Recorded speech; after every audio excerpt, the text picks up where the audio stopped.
नमस्कार दोस्तों, मेरा नाम है एडवोकेट एस पी शुक्ला और मैं स्वागत करता हूं मेरे यूट्यूब चैनल कोर्ट रूम में। दोस्तों, जब भी किसी अपराधी को पुलिस के द्वारा अरेस्ट किया जाता है तो उस अपराधी के साथ पुलिस द्वारा अनैतिक अभद्र व्यवहार किया जाता है और उसे मारा पीटा जाता है। वो अपराधी शायद यही समझता है कि ये कानूनी प्रक्रिया के तहत उसके साथ व्यवहार किया जा रहा है, परंतु ऐसा नहीं है। कानून में कुछ ऐसी धाराएं हैं जिसमें यह स्पष्ट कहा गया है कि जब भी किसी अपराधी को पकड़ा जाएगा या गिरफ्तार किया जाएगा तो उस अपराधी के साथ किस प्रकार का व्यवहार किया जाना चाहिए और उसके कौन कौन से लीगल राइट हैं जिनका वो उपयोग कर सकता है। आज हम जिस टॉपिक के बारे में बात करना चाह रहे हैं, चर्चा करना चाह रहे हैं, वो टॉपिक यही है कि अरेस्ट पर्सन के क्या राइट होते हैं। एक अपराधी जिसे गिरफ्तार किया जा रहा है वो कौन कौन से अधिकारों का उपयोग कर सकता है, किन किन धाराओं के तहत वो अपने अधिकार का उपयोग कर सकता है, और उन लैंडमार्क जजमेंट के बारे में भी डिस्कस करेंगे जहां पर माननीय न्यायालय ने प्रतिपादित किया है कि अरेस्ट पर्सन के क्या क्या अधिकार हैं। तो चलिए शुरुआत करते हैं और जानते हैं कि गिरफ्तार किए गए व्यक्ति के कानून में वे कौन कौन से अधिकार हैं जो उसे प्रदान किए गए हैं। सीआरपीसी की धारा 41A ये स्पष्ट करती है कि जहां पर किसी पुलिस अधिकारी को किसी व्यक्ति पर अपराध किए जाने का संदेह है या जहां पर पुलिस अधिकारी को इस प्रकार के अपराधी के बारे में सूचना प्राप्त हुई है या फिर जहां पर पुलिस अधिकारी ऐसे अपराधी को पकड़ना आवश्यक नहीं समझता है, वहां पर पुलिस अधिकारी 41A के तहत एक नोटिस जारी करेगा, उसने संज्ञेय या अजमानती अपराध ही क्यों ना किया हो। 41A के तहत माननीय सुप्रीम कोर्ट ने एक जजमेंट पास किया जिसे हम Arnesh Kumar versus State of Bihar के नाम से जानते हैं। इस केस में माननीय न्यायालय ने यह बताया कि जहां पुलिस अधिकारी को लगता है कि गिरफ्तारी करना संज्ञेय और अजमानती अपराध में आवश्यक नहीं है, संदेह है या सूचना प्राप्त हुई है,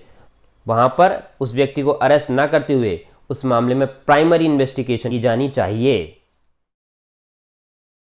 41B यह उपबंध करती है कि जहां पर किसी अपराधी को अरेस्ट किया जाता है तो वहां पर पुलिस अधिकारी का यह कर्तव्य है कि वह पुलिस अधिकारी अपने नाम को, अपनी पहचान को, अपने पद को, अपने थाने के बारे में संपूर्ण जानकारी प्रदान करेगा और यह स्पष्ट बताएगा कि उसे किस आधार पर गिरफ्तार किया जा रहा है। वहीं किसी व्यक्ति को गिरफ्तार किया जाता है तो पुलिस अधिकारी का यह कर्तव्य है कि वह किसी एक सम्मानीय परिवार के सदस्य के समक्ष उसकी गिरफ्तारी करे। यदि वह सम्मानीय सदस्य ना हो तो मोहल्ले का किसी सम्मानीय सदस्य के समक्ष ही गिरफ्तारी की जाएगी। इसे ही हम गिरफ्तारी का गवाह के रूप में जानते हैं। अगली जो धारा है सीआरपीसी की वो धारा है 41D। इस धारा के तहत यह बताया गया है कि जहां पर भी किसी व्यक्ति को गिरफ्तार किया जाता है उस व्यक्ति को अपने पसंदीदा लीगल प्रैक्टिशनर के साथ कंसल्ट करने का राइट होगा। यह धारा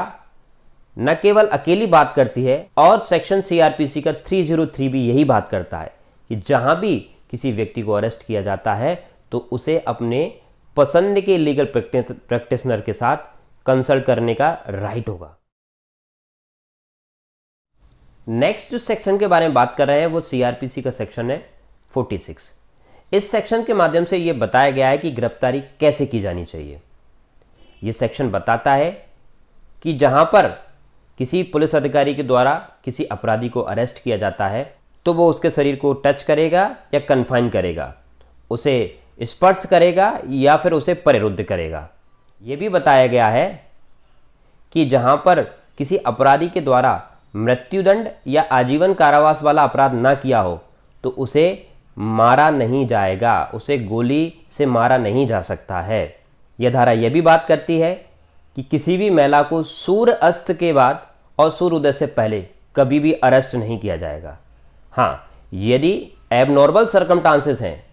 असाधारण परिस्थितियां हैं, तो उसे रात में अरेस्ट कर सकते हैं, लेकिन उसके लिए भी जेएमएफसी महोदय के आदेश की आवश्यकता होती है। माननीय सुप्रीम कोर्ट ने DK Basu versus State of West Bengal मामले में कई सिद्धांत प्रतिपादित किए हैं और बताया है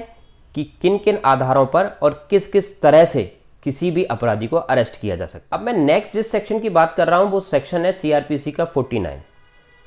जिसके तहत यह बताया गया है जहां पर किसी अपराधी को गिरफ्तार करने के लिए या अवरोध करने के लिए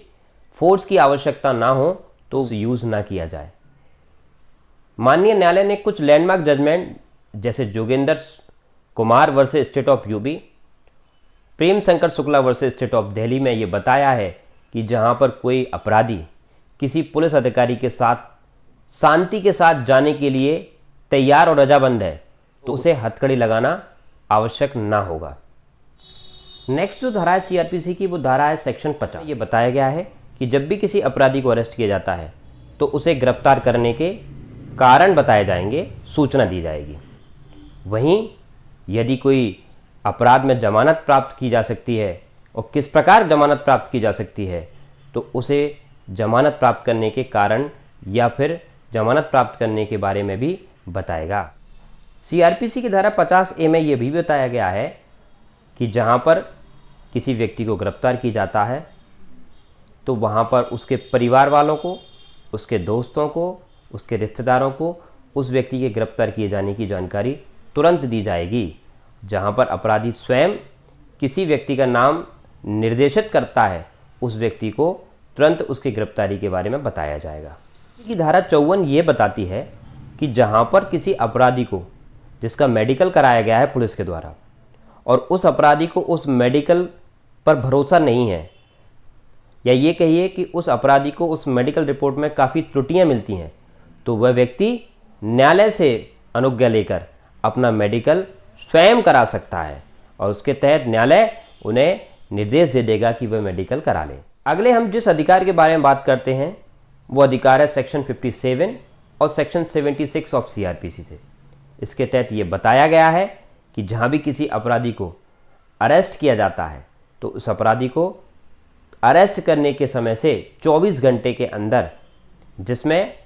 यात्रा का समय छोड़ दिया जाए, उसे न्यायालय के समक्ष, मजिस्ट्रेट के समक्ष प्रस्तुत किया जाएगा। और यदि इस प्रकार कोई भी पुलिस अधिकारी उसे 24 घंटे के अंदर अरेस्ट करने के बाद न्यायालय के समक्ष पेश नहीं करता है तो कोई भी व्यक्ति हैवियस कॉर्पस की रिट का उपयोग कर माननीय उच्च न्यायालय में पेश कर सकता है। अब हम कुछ माननीय न्यायालय के लैंडमार्क जजमेंट के बारे में डिस्कस करेंगे जिनमें बताया गया है कि गिरफ्तार व्यक्ति के क्या क्या अधिकार हैं।